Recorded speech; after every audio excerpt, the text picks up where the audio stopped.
Ang susunod na programa ay rated PG. Patnubay at gabay ng magulang ay kailangan sa mga batang manonood.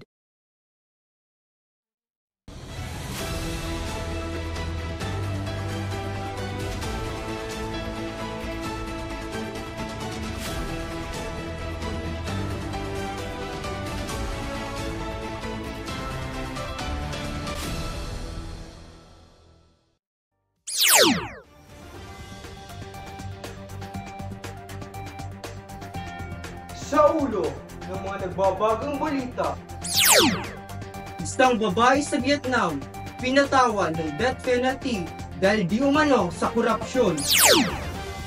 Mga unggoy sa Thailand pumupunta ng lungsod upang manggulo. At matinding init na nararanasan sa Timog Silangang Asya. At mga po pala, si Rolando Chavez Jr. naghahatid ng mga balita. Bago tayo magsimula, kumuha muna tayo ng karagdagang kaalaman tungkol sa ASEAN. Ano nga ba ang ASEAN? Dustin? Thank you, Rolando. Hi, I am Dustin. What is ASEAN? The Southeast Asian Nations, or ASEAN, for short, is an association today consists of 11 Southeast Asian states. In the year of 1967, Thailand, Indonesia, Malaysia, and the Philippines and Singapore founded ASEAN. The aim was to improve economics, political, and social cooperation, and also to balance the political conflicts between these countries that exist as a consequence of the colonization. During Cold War, ASEAN members wanted to contain the influence of communism in the country. Time has changed. Old enemies became new partners in the second half in the years of 1995. Vietnam, Laos, Myanmar, and Cambodia joined ASEAN. The collapse of USSR, the founding of World Trade Organization, and a financial crisis in Asia prompted members to deepen their relations and adapt to the new situation. In the 20s, free trade agreements were concluded with India, China, South Korea, Australia, New Zealand, and Japan. In the future, the entire region will be merged into one large free trade zone.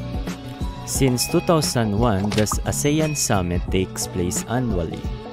It is a meeting of the heads of state government where current problems are discussed and solutions are worked out. On 15 December 2008, the ASEAN Charter came into force, giving the ASEAN the status of legal person. Principles of non-intervention and consensual decision-taking remain unchanged by the Charter and became part of it. I hope you understand what is ASEAN. So, Rolando, let's proceed.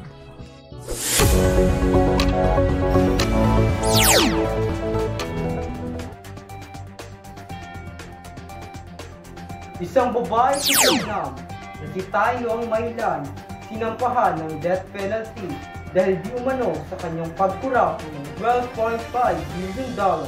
80 na kanyang empleyado ay nadamay. Dati na pala ito ang nakulong ng 7 taon, kaya pinatawan na siya ng mataas na parusa.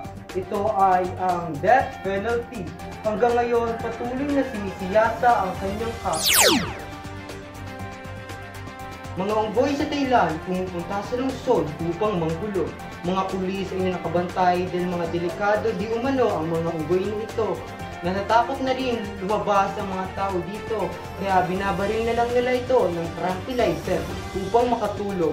At hinuhuli nila ito dahil natatakot na ang mga tao dahil na dumadami na sila.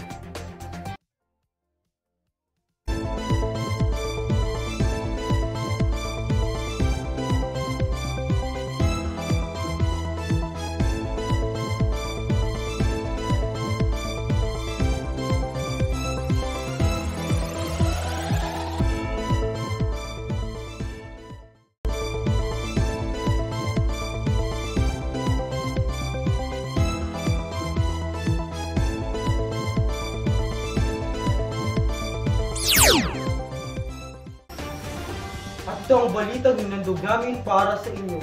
Anumang hamon ng mundo, patuloy kaming magsiservisyo para sa inyo. Ako nga po pala si Rolando Chavez Jr. Hanggang sa susunod muli, paalam!